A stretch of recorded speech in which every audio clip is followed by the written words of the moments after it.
তুমি কোন বাগানের ফুল, তুমি কোন বাগানের ফুল গো আমার ইসলাম ধর্মের মূল। সকল নবীর হইতে শ্রেষ্ঠ আখেরি রাসূল, তুমি কোন বাগানের ফুল। দো জাহানের বাদশা নবী পাইয়া সুখবর, নূর ফেরেশতা আসলেন ভাবে মা আমিনার ঘর। দো জাহানের বাদশা নবী পাইয়া সুখবর, নূর ফেরেশতা আসলেন ভাবে মা আমিনার ঘর। বেহেশতেরি রুমাল পাইলেন মোহাম্মদ রাসূল, তুমি কোন বাগানের ফুল, তুমি কোন বাগানের ফুল গো আমার ইসলাম ধর্মের মূল। সকল নবীর হইতে শ্রেষ্ঠ আখেরি রাসূল, তুমি কোন বাগানের ফুল। মা আমিনা ধন্য হলেন কোলেতে লাল পাইয়া, মারহাবা জানাই ফারিস্তা কাতার লাগিয়া। মা আমিনা ধন্য হলেন কোলেতে লাল পাইয়া, মারহাবা জানাই ফারিস্তা কাতার লাগিয়া। মধুর সুরে গান গাইতেন, মধুর সুরে গান গাইতেন মনের বুলবুল, তুমি কোন বাগানের ফুল, তুমি কোন বাগানের ফুল গো আমার ইসলাম ধর্মের মূল।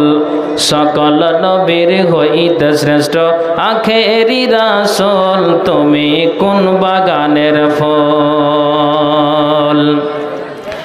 ইসলাম ধর্ম প্রচার করতে গেলেন তায়েফেতে, দুশ্মনেরা পাথর মারলো নবীজির শিরেতে।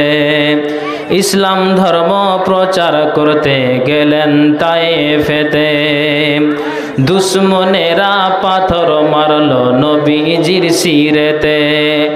রক্তে রঙে বেহুশ হলেন, রক্ত রঙে বেহুশ হলেন মোদের রাসূল, তুমি কোন বাগানের ফুল, তুমি কোন বাগানের ফুল গো আমার ইসলাম ধর্মের মূল। সকল নবীর হইতে শ্রেষ্ঠ আখেরি রাসূল, তুমি কোন বাগানের ফুল। হিজরত করতে বাধ্য হলেন রাত্রি অন্ধকারে, দুঃখ লইয়া গেলেন তিনি মদিনার শহরে। হিজরত করতে বাধ্য হলেন রাত্রি অন্ধকারে, দুঃখ লইয়া গেলেন তিনি মদিনার শহরে। মদিনাতে বাজিয়া উঠল, মদিনাতে বাজিয়া উঠল ইসলামের ঢোল, তুমি কোন বাগানের ফুল, তুমি কোন বাগানের ফুল গো আমার ইসলাম ধর্মের মূল। সকল নবীর হইতে শ্রেষ্ঠ আখেরি রাসূল, তুমি কোন বাগানের ফুল। সকল নবীর হইতে শ্রেষ্ঠ আখেরি রাসূল, তুমি কোন বাগানের ফুল। উপস্থিত কোরআন ও হাদিসের কর্ণধর ও মঞ্চে কেদারায় উপবিষ্ট যোগ্যতম সভাপতি মহাশয় এবং দূর দূরান্ত থেকে আগত তথাপি এলাকার সুপ্রিয় শতমণ্ডলী, সর্বাগ্রে মহান স্রষ্টার কৃতজ্ঞতা জ্ঞাপন করি, যিনি আমাকে আপনাকে তিনাকে উনাকে একটি ইসলামী সভা একত্রিত হওয়ার তৌফিক দিয়েছেন। তাই মোহাব্বতের সাথে যত জন আছি একটু আওয়াজ দিয়ে বলে উঠুন আলহামদুলিল্লাহ। তারপরে পরে যিনি ইসলামের পথ প্রদর্শক, ইসলাম হিতাকাঙ্ক্ষী আকাঙ্ক্ষিত দিনের ভিখারি নবী মুহাম্মদুর রাসূলুল্লাহ সাল্লাল্লাহু আলাইহি ওয়াসাল্লাম, শত কোটি দুরুদ ও সালাম বর্ষিত হোক আল্লাহুম্মা সাল্লি আলাইহি আল্লাহুম্মা বারিক আলাইহি। সুপ্রিয় শ্রোতা মণ্ডলী, আমি আপনাদের সম্মুখে আল্লাহর পুঁথি হইতে দুই জায়গা থেকে ক্ষুদ্রতম দুইটি আয়াত এইমাত্রই পরিবেশন করলাম। ইনশাআল্লাহ যতক্ষণ সময় দিয়েছেন এই সময়টাকে কোনো বাজে কথাতে অতিবাহিত না করে চেষ্টা করি এবং চেষ্টা করি এখানেও কোরআন এবং হাদিস থেকে কথা বলার। তো আল্লাহ যেন আমাকে বলার তথাপি আপনাদেরকে শ্রবণ করার উভয়কে আল্লাহ তৌফিক দিন। একবার উচ্চ সুরে পড়ুন আল্লাহুম্মা আমিন। মাশাআল্লাহ। তো চলুন ভূমিকা লম্বা না করে আমি আমার বক্তব্য দিকে এগিয়ে যাই। যেহেতু সংক্ষিপ্ত সময় বুঝবার চেষ্টা করবেন। কি কথা? সরাসরি আয়াতের তর্জমা করি। কি তর্জমা? আল্লাহ বলছেন আল্লাহু ওয়ালিউল্লাযীনা আমানু, অর্থাৎ যারা বিশ্বাস স্থাপন করে, যারা বিশ্বাস করে এই ধরার মাটিতে চলে, ওয়াহদাহু লা শারিক বলে স্বীকার করে এই আল্লাহর জমিনে চলে, তা আল্লাহ বলছেন যে যারা বিশ্বাস করে চলে আমি আল্লাহ তাদের অভিভাবক। একবার জোরে বলেন সুবহানাল্লাহ। কথাটা বুঝবেন? এখন আপনাকে একটা কথা বলি, কোরআনকে মানি, রাসূলের হাদিসকে মানি, আল্লাহ আল্লাহ রাসূল বিধিবিধানকে মেনে যাই, আলেম ওলামাগণ কোরআন হাদিস থেকে কথা বলে, সেটাকে মনের কান দিয়ে শুনে সেটাকে মান্যতা দেওয়ার চেষ্টা করি। ঠিক আছে, ঠিক আছে। তো আল্লাহ বলছেন যে যারা বিশ্বাস স্থাপন করে আমি তাদের অভিভাবক। এবার আপনাকে বুঝাই, কোনো দিন কোনো বাবা, ভালো করে বুঝবেন, কোনো দিন কোনো বাবা চাই যে আমার ছেলেটা বাঁকা পথে যাক, আমার ছেলেটা শিক্ষা অর্জন না করুক, আমার ছেলেটা মদের ভাড্ডিতে যেন 24 ঘন্টাই থাকে, আমার ছেলেটা যেন জুয়াই লিপ্ত থাকে, আমার ছেলেটা স্কুল মাদ্রাসায় যেন না যাই, একবারে নুনিয়া গ্রামের একজন গণ্ড মূর্খ করতে চাই। একটু কথা বলবেন, এটা কোনোদিন কোনো বাবা মা চাই? হ্যাঁ না বলুন। মনে হয় বুঝাতে পারিনি। চাই? হ্যাঁ না? চাই না। তো তেমনি বাবা মা যেমন একটা ছেলের বাঁকা পথ চাই না, তো আল্লাহ বলছেন যে যারা বিশ্বাস স্থাপন করে চলে আমি তাদের অভিভাবক। কোনো বান্দা যদি বাঁকা পথে চলে তাহলে আমি তাদেরকে অন্ধকার থেকে, ওই বাঁকা পথ থেকে আমি টেনে তাদেরকে আমি আলোর দিকে নিয়ে যাই। একবার জোরে বলুন সুবহানাল্লাহ। এটা আমার দায়িত্ব আল্লাহ বলছেন। আল্লাহ কোরআনে কি বলছেন? ইখরিজুহুম মিনাজ-যুলুমাতি ইলান নূর। আমি আল্লাহ অভিভাবক। যদি সেই বান্দা বাঁকা পথে যায় থাকে তাহলে আমি তাকে ওখান থেকে টেনে আলোর দিকে নিয়ে যাই। এটা আমার দায়িত্ব আল্লাহ বলছেন। হ্যাঁ, আবার আল্লাহ সে আয়াতে বলছেন কিন্তু ওয়াল্লাযীনা কাফারু, যারা কুফরি করে, অস্বীকার করে, কথাগুলি মেনে দিতে পারে না, তা আল্লাহর কোরআন জবাব দিচ্ছেন শয়তান তাদের অভিভাবক। শয়তান তাদের অভিভাবক। আর শয়তান যার অভিভাবক, তো শয়তানের কাজ কি? বলছে যদি তারা থাকে আলো পথে তাহলে আমি আলো থেকে তাদেরকে বের করে অন্ধকারে নিয়ে যাব। আল্লাহু আকবার। এবং আল্লাহ বলছেন উলাইকা আসহাবুন নার, এই সমস্ত লোকগুলোই হলো জাহান্নামী। শুধু তাই নয়, হুম ফিহা খালিদুন, তারা চিরস্থায়ী সেই জাহান্নামে বসবাস করবে। তাহলে এখানে দুটো কথা পেলাম, মাথায় ভালো করে উঠান। যদি বিশ্বাস করে চলি আল্লাহ অভিভাবক, অন্ধকারে থাকতে গেলে আল্লাহ আলোর দিকে নিয়ে আসে। যদি অস্বীকার করি তাহলে শয়তান অভিভাবক। শয়তান অভিভাবক হতে গেলে আপনি আছেন আলোর পথে, নিয়ে আসবে আপনাকে অন্ধকারের পথে। জি হ্যাঁ, তাহলে আপনাকে এই কথা দুটোর মাথায় রাখতে হবে। কেন? যে আমি কোন কথা বলছি খুব খেয়াল করে শুনবেন। কথাটার মূল্যায়ন করতে হবে। কি মূল্যায়ন? কোরআনের আয়াতে রয়েছে সূরা হাসরের মধ্যে, কামাথালি শয়তান, মুনাফিকরা হলো শয়তানের মতো। কেন? খুব ঠান্ডা মতো বুঝবেন কেন। তা আল্লাহ বলছেন ইজ ক্বালা লিল ইনসানি কফুর, যখন তাদেরকে বলা হয় যে তোমরা কাফের হয়ে যাও, মুশরিক হয়ে যাও, বেদিন হয়ে যাও, নমাজ রোজা ছেড়ে দাও, তো আল্লাহর কোরআন বলছেন ফালাম্মা কাফার, যখন সে কুফরি করলো, কাফের হয়ে গেল, তো দেখেন তখন শয়তান জবাব দিচ্ছে কি? ক্বালা ইন্নী বারিউম মিনকা, এরে যারা আমার কথা শুনে তোমরা কাফের হয়েছ, যারা আমার কথা শুনে তোমরা কাফেরে যোগ দিয়েছ, আমি শয়তান বলছি তোমাদের কাছ থেকে আমি মুক্তি চাই। কেননা ইন্নী আখাফুল্লাহ, মহান রব্বুল আলামিনকে আমি ভয় করি।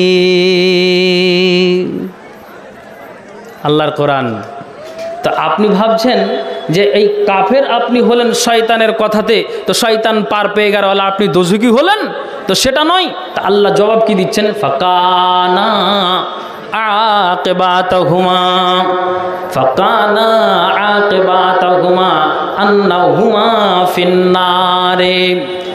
যেই লোকটা, যেই মানুষগুলি শয়তানের কথাতে কাফের হয়, তো তুমি এটা ভাবিও না যে আমি একাই জাহান্নামে যাব। এটা তুমি জেনে নিও, শয়তানের চক্রান্তে পড়ে তুমি মদের ভাট্টিতে গিয়েছো, শয়তানের চক্রান্তে পড়ে তুমি মসজিদকে ছেড়ে দিয়েছো, শয়তানের চক্রান্তে পড়ে তুমি বিধিবিধানকে তুমি ছেড়ে দিয়েছ। তো শয়তান তোমাদের অভিভাবক, আর এই শয়তানের দায়িত্ব যে আমি তাকে আলো থেকে বের করে অন্ধকারে নিয়ে যাব। তো এটা তুমি জেনে রাখো, দুজনেই বাঁচতে পারবে না। আল্লাহর কোরআন জানিয়ে দিলেন ফাকানা আকিবাতুহুমা আন্নাহুমা ফিন্নারে। আল্লাহর কোরআন জবাব দিলেন এরা দুজনেই আল্লাহর জাহান্নাম খানাতে যাবে। তাহলে আপনাকে জ্ঞান করতে হবে। কি জ্ঞান করতে হবে? আপনাকে মাথায় উঠাতে হবে যে আমাকে কেউ কোনো মন্দ বলছে, তো সেটাকে মানার মতন নাকি কথাটা, এটা মগজে রাখতে হবে। আর যদি সেটাকে না মানার মতো হয়, সেটাকে আপনাকে ছুঁড়ে ফেলে দিতে হবে।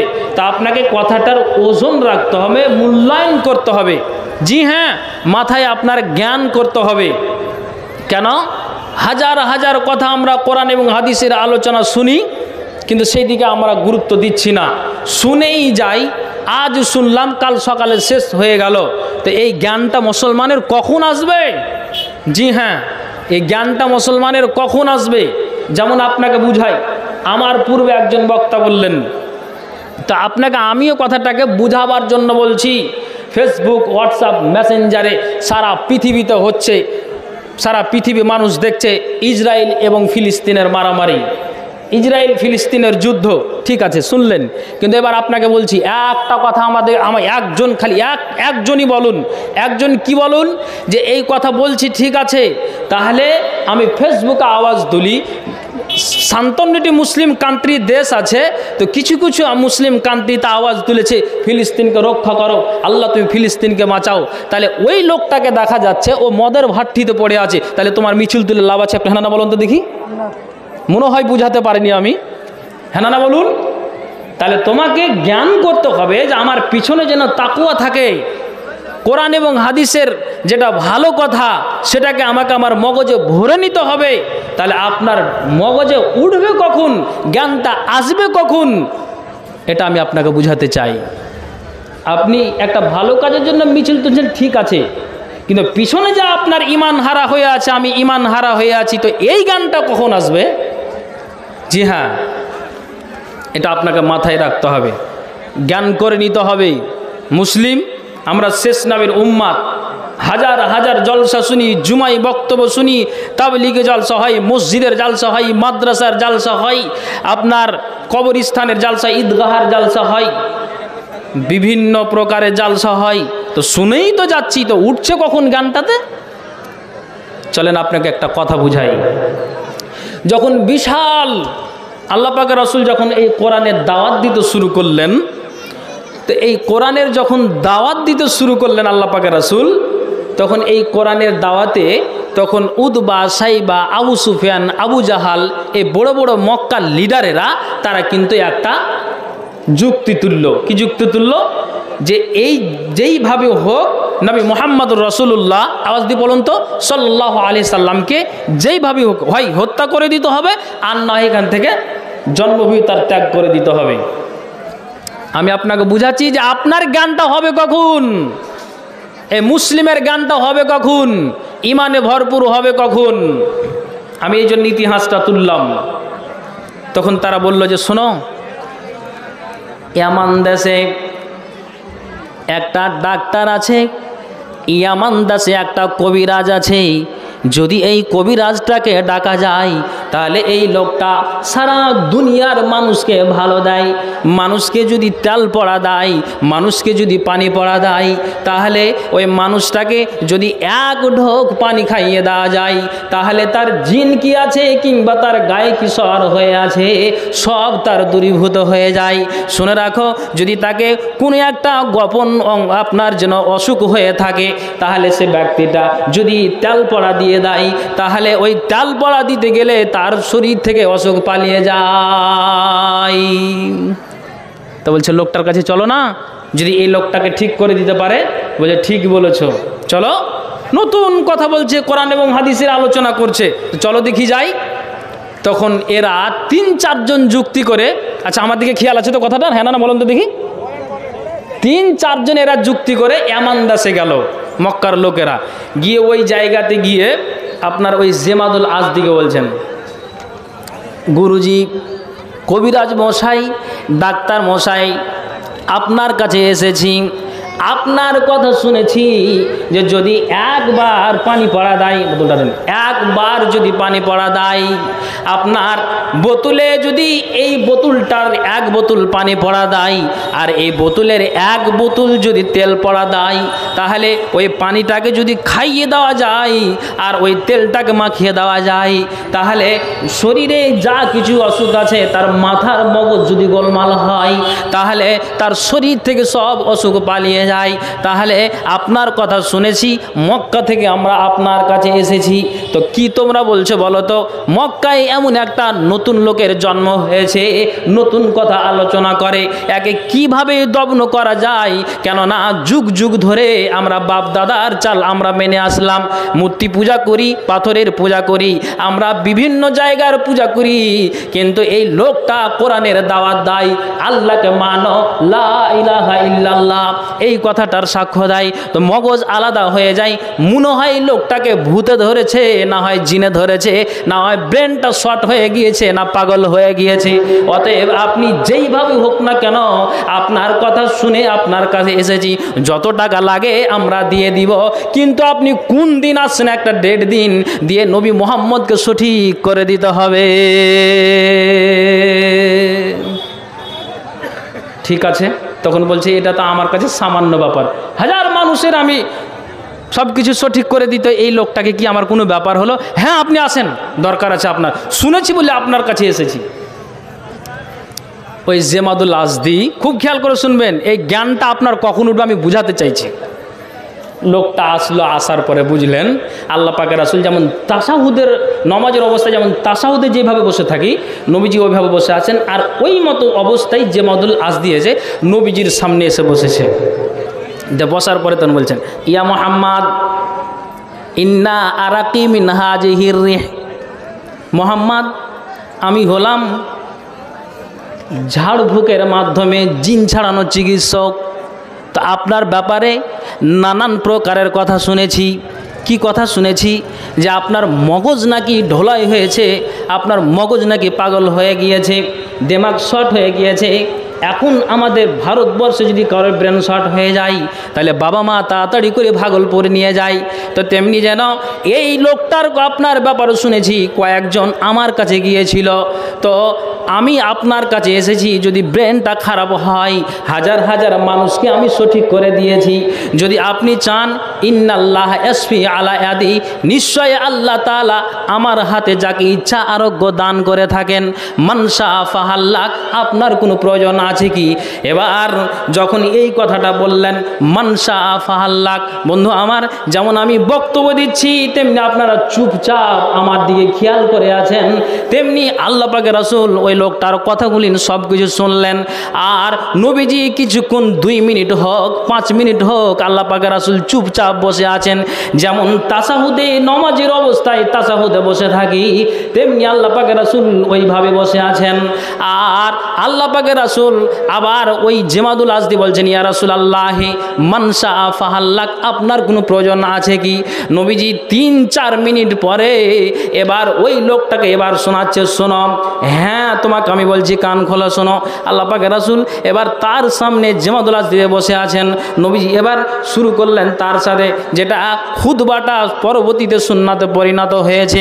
এবার জিমাদুল আসদি নবীজি সামনে জিমাদুল আসদি আল্লাহ পাকের রাসূল পাঠ করেছেন, ইন্নাল হামদালিল্লাহি নাহমাদুহু ওয়া নাস্তাঈনুহু মান ইয়াহদিহিল্লাহু ফালা মুদিল্লা লাহু ওয়া মান ইউদ্লিলহু ফালা হাদিয়া লাহু ওয়া আশহাদু আল্লা ইলাহা ইল্লাল্লাহু ওয়াহদাহু লা শারীকা লাহু ওয়া আশহাদু আন্না মুহাম্মাদান আবদুহু ওয়া রাসূলুহু। এবার নবীজি এই কথাটা তার সামনে একবার পাঠ করেছে আর সুন্দরভাবে এই খুতবাটার ব্যাখ্যা তার সামনে দিয়েছে। একটা ঢাল ছুঁড়ে যদি একটা কুকুরকে মারেন, একটা শ্রীগালকে মারেন, একটা বাঘকে মারেন, একটা মানুষকে মারেন, যদি চোট করে তার মাথায় লেগে যায় তাহলে সঙ্গে সঙ্গে তার মাথায় টাউরি লাগা হয়ে ওই জায়গাতে পড়ে যাবে। একটু হ্যাঁ না বলেন তো, পড়বে কি পড়বে না? বন্ধুরা আমার, তেমনি একবার জিমাদুল আসদির সামনে আল্লাহ পাকের রাসূল খুতবাটা পাঠ করেছেন। আর খুতবা পাঠ করার পরে তার মগজটা হিলে উঠেছে। এই লোকটা সঠিক করতেছে কাকে? না তো নবী মুহাম্মদ সাল্লাল্লাহু আলাইহি সাল্লামকে। তো এই জিমাদুল আসদি কিছুক্ষণ পর আবার বলছেন, ইয়া রাসূলুল্লাহ, আপনি যে এই খুতবাটা আরবি বাক্যগুলি যা আপনি পাঠ করলেন, আবার কি আপনি আমাকে পাঠ করে শোনাবেন? বলছে, ওয়াল্লাহি, আল্লাহর কসম খেয়ে বলছি, হ্যাঁ আমি তোমাকে বলবো, যতবার তুমি বলতে বলবে আমি শোনাতে রাজি আছি, একটু আমার দ্বিধা নাই। তখন নবীজিকে বলছেন, ইয়া রাসূলুল্লাহ, আবার আপনি আর একবার শোনান। নবী বলছেন, ইন্নাল হামদালিল্লাহি নাহমাদুহু ওয়া নাস্তাঈনুহু মান ইয়াহদিহিল্লাহু ফালা মুদিল্লা লাহু। এভাবে নবীজি সম্পূর্ণ খুতবাটাকে পাঠ করলেন। আর পাঠ করার পরে জিমাদুল আসদি আবার বলছেন, আপনি আবার পড়ুন, মনটা কেমন হয়ে গেল রে, মনটা কেমন হয়ে গেল রে। এবার জিমাদুল আসদির সামনে আল্লাহ পাকের রাসূল আবার খুতবাটা সম্পূর্ণ শোনালেন। আর শোনার পরে এবার জিমাদুল আসদি তিনবারের বেলায় বলছেন, লাকাদ সামি'তু কাওলাল কাহানাতি ওয়া কাওলাস সাহারাতি ওয়া কাওলাস শুআরা'i ফামা সামি'তু মিসলা কালিমাতিকা হাউলাই ওয়ালাকাদ বালাগনা নাউসাল বাহারে হাতিয়াদাকা ইয়া রাসূলুল্লাহ উবাইয়ুকা আলাল ইসলাম ফাবায়াহুম। নবীজি গো, আমি জ্যোতিষীদের, জাদুকরদের, কবিদের কথা শুনেছি, কিন্তু উক্ত কথাগুলির মতো আমি কাউরির কাছে এই রকমের কথা আমি শুনতে পাইনি। মক্কা নগরীতে হাজার পাগলকে সঠিক করেছি, হাজার আমি যার শরীরে কোনো গোপন রোগ ঢুকে আছে সেটাও আমি সঠিক করে দিয়েছি। আমি তেল এবং পানি পড়া দিয়ে তার শরীরের অসুখকে দূর করে দিয়েছি। তা আপনি কোন পাগল যেই ব্যাপারে আপনার ব্যাপারে যে অভিযোগ করেছে আমার ব্রেনটা ঠিক থাকে না? কোন পাগল আপনি যে এই নতুন কথা আপনি আমাকে শোনালেন, আমার ব্রেনটাই মনে হয় পাগল হয়ে গেল। তখন নবীজিকে বলছেন, ইয়া রাসূলুল্লাহ, হাত ইয়াদাকে রাসূলুল্লাহ, আপনি আপনার হাত বাড়িয়ে দিন, উবাইয়ুকা আলাল ইসলাম, আমি ইসলামের উপরে বায়াত করব। নবীজি হাত বাড়িয়ে দিলেন, ফাবায়াহু, অতঃপর তিনি ইসলাম কবুল করলেন। একবার জোরে বলুন সুবহানাল্লাহ। একবার কথা বলবেন। আল্লাহ পাকের রাসূল ওই জিমাদুল আসদির সামনে সঠিক করতে এসেছিল নবীজিকে। তো আল্লাহ পাকের রাসূল তার সামনে এই খুতবাটা কবার পড়লেন? কবার জি ভাই? তিনবার।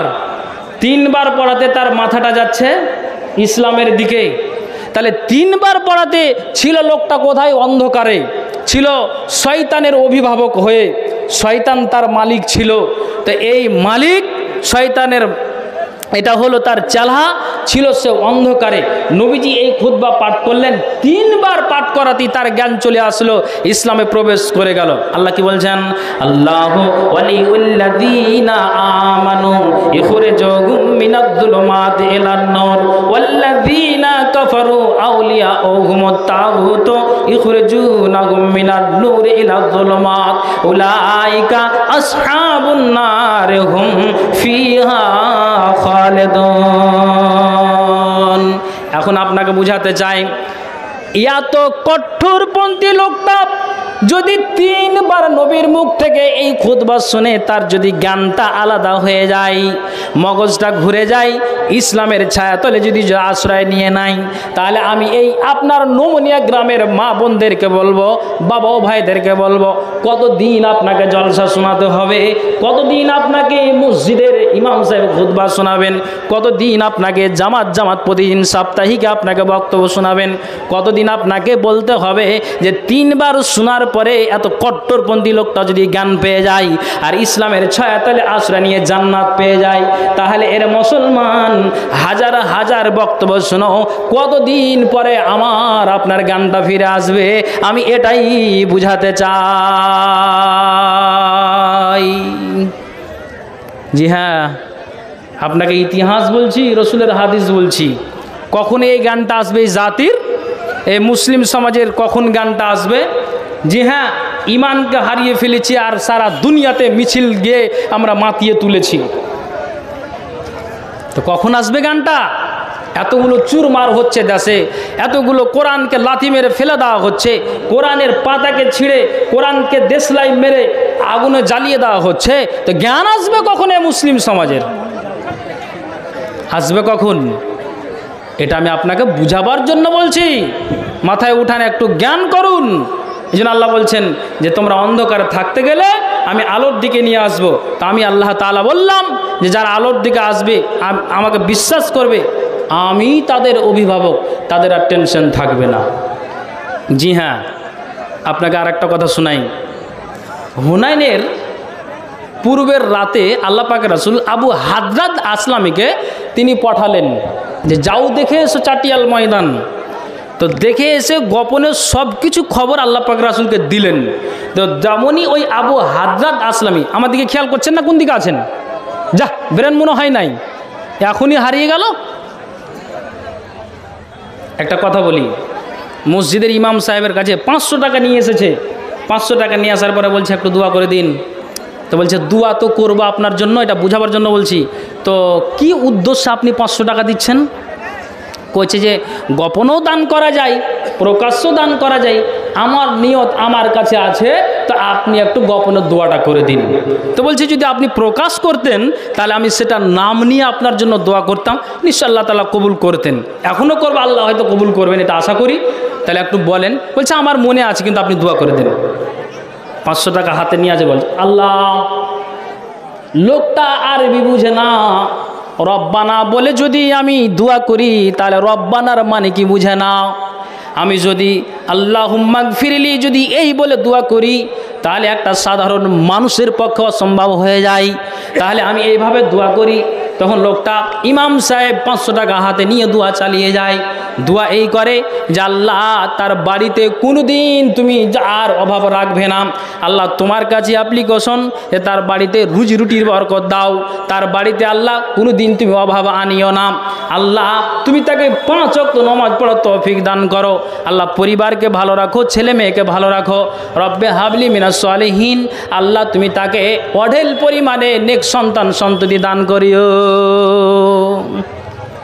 শেষের দোয়াটা যখন বলেছে যে আল্লাহ তুমি সেই লোকটাকে নেক সন্তান সন্ততি দান করিও, অঢেল পরিমাণে দিও। 500 টাকা তার কাছ থেকে ছিনিয়ে নিয়েছে। তা বলছে যে কেন টাকাটা কাটলে? কইছে আমার নিয়াত তুমি ভেঙে দিলা, আমি তো ছাইলা বন করার লেগে আসছি তোমার কাছে। এবার আপনাকে কোনটা বুঝাবো? দুনিয়ার মানুষ রুজির মালিককে না তো আল্লাহ তাআলা। একটা ছোট বাচ্চাকে জিজ্ঞেস করুন, বাচ্চাটা বলে দিতে পারবে, এত কোনো সন্দেহ নাই। না তো বাংলাদেশের ফেসবুকে পাওয়া যায় একটা বৃদ্ধ 80 বছর 50 বছর লোককে জিজ্ঞেস করা হয় ফজরের নামাজ কয় রাকাত বলো তো? বলছে হুজুর 17-18 রেখাত তো হবেই, এত কোনো সন্দেহ নাই। তাহলে বলেন তো এই লোকটার জ্ঞান কোনখানে আছে? আপনি বলেন তো। যদি সামান্য এই 5 ওয়াক্তের কোন সময় কোন ওয়াক্তের কত রেখাত নামাজ যদি এটা আপনার মগজে না আসে, জ্ঞানটা কখন আসবে? মুসলিম সমাজ লোক তুমি দোয়া নিতে গিয়েছ, রুজির মালিক আল্লাহ, সন্তান দিবে, খেতে দেবে আল্লাহ, তোমাকে মেয়ে দিবে, ছেলে দিবে, তো আল্লাহ রুজির মালিক, রুজি দিবে আল্লাহ। তাহলে তোমার নিয়ত যদি এই রকমের গোলমাল হয় তাহলে মুসলমান তোমার জ্ঞানটা কোনখানে আছে? এখনও তুমি অন্ধকারে পড়ে আছো, শয়তান তোমার অভিভাবক হয়ে আছে। আর শয়তান যদি তোমার অভিভাবক হয়ে থাকে তাহলে এটা তুমি মাথায় রাখো, তুমি আল্লাহ রাব্বুল আলামিন বলছেন তুমি জাহান্নামে যাবে। আর শুধু তাই নয়, হুম ফিহা খালিদুন, চিরস্থায়ী আল্লাহর জাহান্নামখানাতে থাকবে। জি। তো পূর্বের রাতে যখন আবু হাদরাদকে পাঠালেন, তখন পাঠানোর পরে সব খবর যখন জেনে নিলেন, তখন আল্লাহ রসুল দোয়া করছেন কি তিলকা গানিমাতুল মুসলিমিনা গাদান ইনশাআল্লাহ। আমার সাথে পড়বেন একটু, নেকি আছে। তিলকাল গানিমাতুল মুসলিমিনা গাদান, বলেন ইনশাআল্লাহ। আমি মনে হয় বুঝাতে পারি না আমার এই অক্ষম জ্ঞানটাতে, ক্ষুদ্র জ্ঞানে। আমার দিকে খেয়াল আছে তো? একটু হ্যাঁ না বলুন, একটু সবাই বলেন তো। শয়তান ঢুকে আছে, হ্যাঁ তরিকা শয়তান ঢুকে আছে, পালান। সুবহানাল্লাহ ওয়া বিহামদিহি সুবহানাল্লাহিল আযীম, একটু জোরে বলুন সুবহানাল্লাহ ওয়া বিহামদিহি সুবহানাল্লাহিল আযীম। জি হ্যাঁ, একটা একটা করে কথা বলবো যেন আপনি বুঝতে পারেন। তো ওই পূর্বের রাত্রে যখন খবর পেলেন তখন নবীজি বলছেন, আমি আল্লাহকে সাক্ষী রেখে বলছি, এই যতগুলি আপনার এই হোনানের প্রান্তে যতগুলি মাল আছে, তার মানে গানিমাতের মাল, সবই কাল আগামীকাল সমস্তই মুসলিমদের হয়ে যাবে ইনশাআল্লাহ, আল্লাহ যদি চান। নবীজি বলছেন যে আমি আবু হাদরাতকে পাঠালাম যে যদি এই মালটা দেখে আসার পরে, চাটিয়াল ময়দান দেখে আসার পরে, দুশ্মনের খবর নিয়ে আসার পরে আমি বুঝতে পারলাম যে আগামীকাল এই গনিমাতের মালগুলো সবই মুসলমানের হবে। একবার জোরে বলেন ইনশাআল্লাহ। তো নবীজি বলছেন ইনশাআল্লাহ, আল্লাহ যদি তুমি চাও তাহলে এই গানিমাতের মালগুলো সবই মুসলমানের হয়ে যাবে। তখন আল্লাহ পাকের রাসূল কি করলেন, আবু মারসাদ আল গানাবিকে দায়িত্ব দিলেন যে তুমি সারা রাত জেগে থাকো, ঈশা নামাজ পড়ে নিবে, আর ঈশা নামাজ পড়ে নেওয়ার পরে ফজরের আজান পর্যন্ত যেন তোমার চোখের পাতা বন্ধ না হয়। তখন আবু মারসাদ আল গানাবি বললেন যে হ্যাঁ আল্লাহ পাকের রাসূল, আমি আপনার দায়িত্ব পালন করলাম। তখন ওই আবু মারসাদ আল গানাবি ওই চাটিয়াল ময়দানে চললেন। যখন এবার ওই চাটিয়াল ময়দানে চললেন, ফজরের আজান হচ্ছে হাইয়া আলাস সালাহ হাইয়া আলাল ফালাহ, তারপরে আজান হলো আসসালাতু খায়রুম মিনান নাওম। আবু মারসাদ আল গানাবি তো জেগে আছেন, নামাজ আদায় করলেন। যখন সকাল হলো নবীর দরবারে হাজির হলেন, আর আল্লাহ পাকের রাসূলের সামনে যখন হাজির হয়েছেন, আল্লাহ পাকের রাসূল কোনো কথা জিজ্ঞেস না করে আবু মারসাদ আল গানাবিকে জিজ্ঞেস করছেন, মারসাদ বলো তো রাত্রে তুমি কি ঘুমিয়েছিলে? যে দায়িত্বটা তোমাকে দিয়েছিলাম দায়িত্বটা কি তুমি পালন করেছিলে? তখন আবু মারসাদ বলছেন, ওয়াল্লাহে, আল্লাহর কসম খেয়ে বলছি, একটা এই অদম গুনাহগারের মাধ্যম দিয়ে যদি আল্লাহ দিনটাকে কায়েম করে দেয়, আমি আল্লাহ রসুলের কথাটাকে কোনো দিন অস্বীকার করতে পারি না। আপনি যেই দিন আমাকে রাত্রে ইশারের আগে বললেন, তখন আমার মগজে উঠে গেল যে আমি সারা রাত জেগে থাকবো, কোনো পাহারা, কোনো শয়তান, কোনো আপনার দুশ্মন ইসলামের আঘাত হানতে পারবে না। আর আঘাত হানতে গেলে আর আমি যদি ঘুমিয়ে যাই তাহলে আমি আল্লাহর কাছে দোষী হয়ে যাব, শয়তান আমার অভিভাবক হয়ে যাবে, অবশেষে জাহান্নামখানাতে যেতে হবে না। আল্লাহ পাকের রাসূল না, যখন আমার ঘুমের ভাব আসছিল, ঘুমটা যখন আমার আসছিল, বাইরে গেলাম, টিউবওয়েল চেপে পানি নিলাম কিংবা মার্শাল থেকে পানি নিলাম, সুন্দর করে উজু বানালাম, আর উজু বানিয়ে আল্লাহ পাকের রাসূল ওই চাটিয়াল ময়দানে মুসাল্লাটাকে বিছিয়ে দিলাম। চাদর ছিল, চাদরকে বিছিয়ে দিলাম, আর ওই চাদরকে বিছিয়ে দিয়ে আমি আল্লাহু আকবার বলে 2 রাকাত 4 রাকাত করে আমি নফল নামাজ পড়ি, যাতে আমার ঘুমটা না আসে। আল্লাহর কাছে দোয়া করি। এই করে করে রাতটা আল্লাহ পাকের রাসূল আমি কাটিয়েছি। চোখের পাতা, আল্লাহ হে, আমি চোখের পাতা বন্ধ করি নাই। আপনি যেদিন বলেছেন সেই দিন থেকে আমার মগজে জ্ঞান হয়ে গিয়েছে, আমার ব্রেনে ঢুকে গিয়েছে, আমি জ্ঞান করে নিলাম, এটাকে অস্বীকার করিনি, আপনার কথাটা আমি পালন করেছি। তখন নবী সাল্লাল্লাহু আলাইহি ওয়াসাল্লাম জবাবে বললেন, এ আবু মারসাদ, তুমি কান খুলে শোনো, যতদিন তুমি বাঁচবে এরপরও তুমি কোনো এক্সট্রা আমল করো বা না করো, তোমার আমল না করলেও চলবে। আল্লাহ তাআলা তোমার এই আমলে খুশি হয়েছেন, জান্নাত তুমি ওয়াজিব করে নিয়েছো। একবার জোরে বলুন সুবহানাল্লাহ।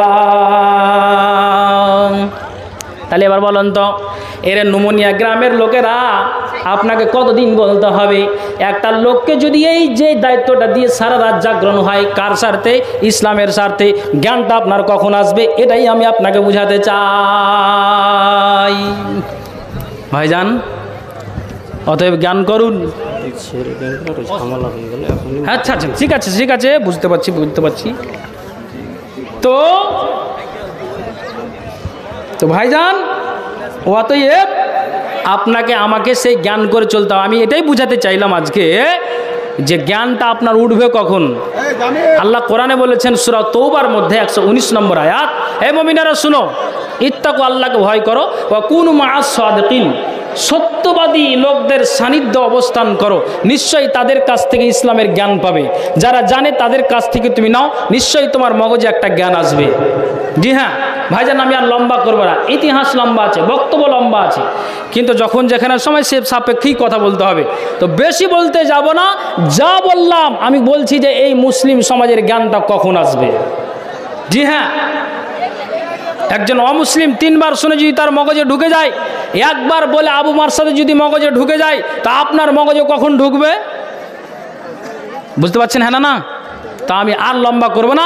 আল্লাহ যেন আমাদেরকে বুঝার তৌফিক দান করে। সকলে বলি আল্লাহুম্মা আমিন। জোরে বলেন আল্লাহুম্মা আমিন।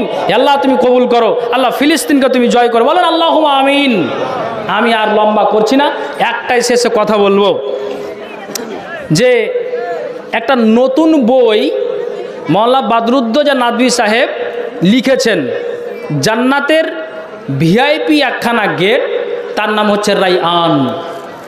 তো মহিলাদের বিশেষ করে বলছি, মানে মহিলারা নফল রোজা রাখতে বেশি ভালোবাসে। তো এর আগে মানে অল্প করে বইটাকে ছাপিয়েছিল, তো আরবি কোরআনের আয়াতে হাদিসের এবারতে জের জাবাল লাগা ছিল না। মহিলাদের অভিযোগ হলো যে আপনার বইটা এত পড়তে ভালো লাগছে আর দোয়াদুরি আছে, তো আপনি এই বইটাকে যদি জের জাবাল লাগিয়ে একটু করেন, আমাদের জন্য কষ্ট হয়, তবে আমরা উপকৃত হব, এটা একটু মেহনত করে করেন। তো উনি এত সুন্দর করে বইটাকে লিখেছেন এবার, তো আপনাকে কি বলবো আর বলতে পারবো না, যদি আপনি পড়েন তাহলে বুঝতে পারবেন। তো মা বোনদের বলছি যারা নফল রোজা রাখতে ভালোবাসেন, কখন করবেন, কোন সময়ে, কোন নিয়মে, কোন সময়ে, এটাই কি ভালো বন্ধু এক কথা দেওয়া আছে। বইটার দাম 30 টাকা মাত্র। তো যারা নেবেন আমার ব্যাগে আছে, কেন আমি এক্ষুনি বাড়ি পেরিয়ে যাব, আমি এক্ষুনি রাতারাত বেরিয়ে যাব, থাকবো না। তো খুবই সুন্দর করে লিখেছেন, এবার আরবির কোনো মানে অসুবিধা হবে না, একবার সুন্দর করে জের জাবাল লাগানো আছে। তো মা বোন যারা নেবেন, নফল রোজা যারা রাখতে ভালোবাসেন, নিয়মকানুনটা আপনি জানতে পারবেন, অবশ্যই বুঝতে পারবেন। 30 টাকা মূল্য।